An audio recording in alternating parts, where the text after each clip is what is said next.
Okay, the next skill to paraphrase is to change voice. Okay, so we know that in English there's only two types. There's active and also passive. So we need to first identify the sentence is active or passive. Okay, so first things first, we will do the changing of active sentence into a passive sentence first. Okay, so in a sentence that is active. Okay, so our sentence is Harry ate 6 shrimps at dinner. As it is with the previous paraphrasing skill, now we also need to identify the subject, the verb, the object of the sentence. So in this case, Harry is a person, hence he's our subject.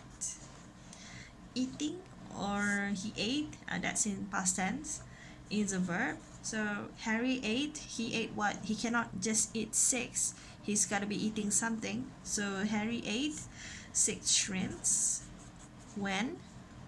At dinner. So the phrase at dinner here is a complement. Okay, reason.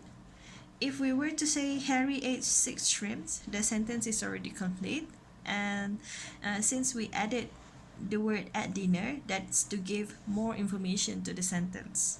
Okay, and the word complement is also some part we put it at the end of the sentence. We could have also used the word at dinner in the beginning of the sentence. Okay, but that will be only for the changing of the word order. Okay, but what we want to do here is to change the sentence from an active sentence to a passive sentence. We identify an active sentence by the subject. If the subject could do something, that means the subject could move, like human beings or animals or a kind of machinery or a kind of concept that moves, so that's an active sentence. So Harry is a person, hence the sentence is active. So we want to change the sentence to a passive sentence by swapping the location of the subject and the object. Now, when the object is the subject of the sentence is passive. So we've got 6 shrimps. Okay. I did mention that animals could have done action, but in this case, because Harry already ate the shrimp, that means the shrimps are already cooked. Hence, it couldn't move on its own and making an action. So 6 shrimp, and we've got Harry now as our object.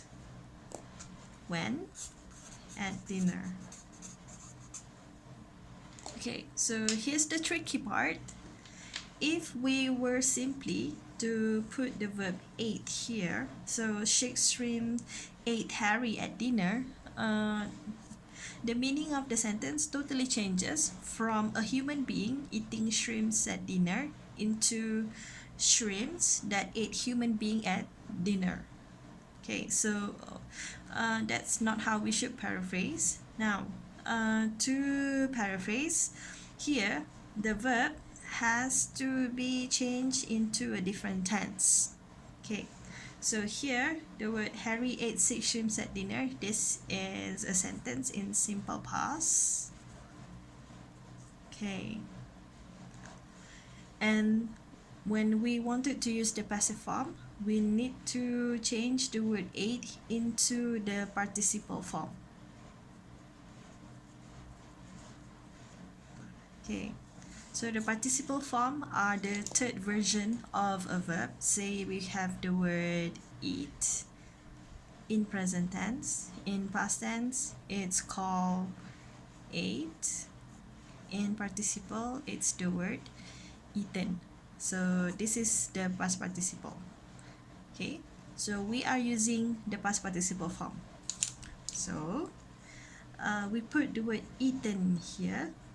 Okay, so 6 shrimps eaten Harry at dinner is still inaccurate. So we'll need to mention the time. Okay, so a verb that shows time referring to the word is or was or were.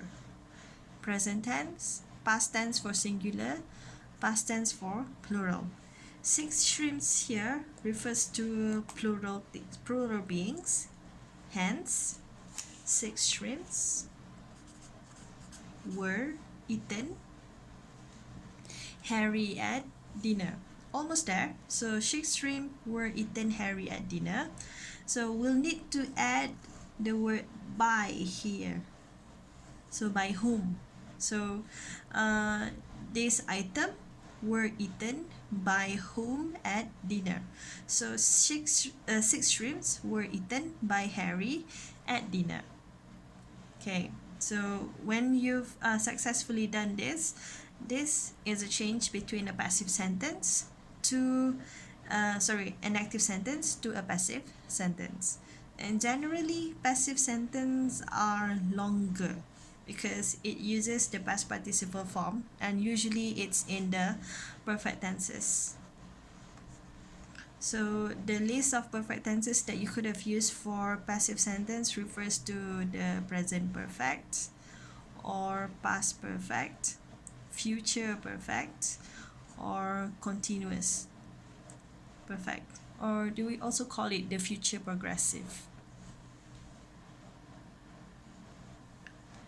Okay, to continue, and now we wanted to change the voice for passive sentence to active sentence.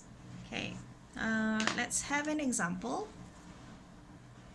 Okay, the sentence that we are going to paraphrase is: the flat tire was changed by Sue yesterday. So we split apart our sentence into the subject, the verb, the object, and the complement. So we've got the flat tire as our subject,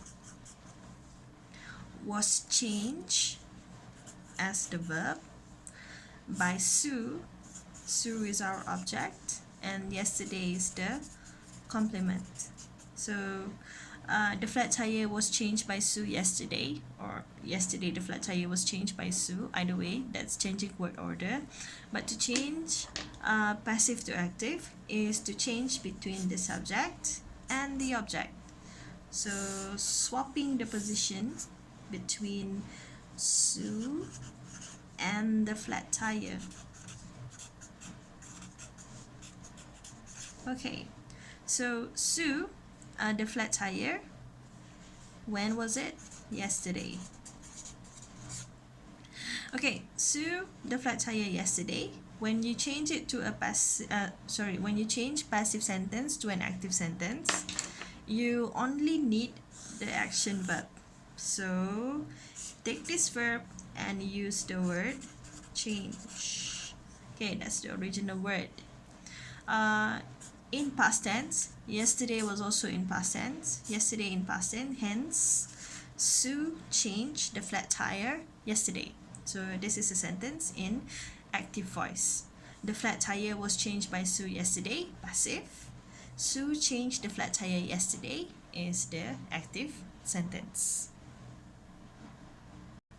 Okay, the next sentence is a bit trickier, where we have: a movie is going to be watched by us tonight. Okay, so a reason being, a movie is our subject, while we know that us or by us is the object, and tonight is our complement, just like in the previous sentence. Yesterday is a complement, so here tonight is also a complement. So a movie is going to be watched by us tonight. So we have a hefty length of a verb here. Okay, so a movie is going to be watched. Okay, so is going to be watched is in future perfect tense. Okay, so is going to be watched. So this sentence means that we have not watched the movie yet. So us referring to we as a group of people. Hence, change the subject and the subject. Okay, swap their position. Okay, now we've got the word we and a movie as the object. When? Tonight. Okay, so a movie is going to be watched by us tonight. So we, a movie tonight. So is no longer relevant because a movie is singular while we are plural. So we are still going, still to, but be watch need to be changed back to the need to be changed back to the original word. So we've got the word watch, watch, and past participle of Louis' word is watch. Same. Okay, so watch, watch, and watch are going to. Okay, present tense. So we only need to use the word watch. We are going to watch a movie tonight is the active sentence. The passive one was a movie is going to be watched by us tonight. Okay, just a slightly shorter version, but they are both intended. Our plan to watch a movie tonight. We are still planning to watch a movie tonight.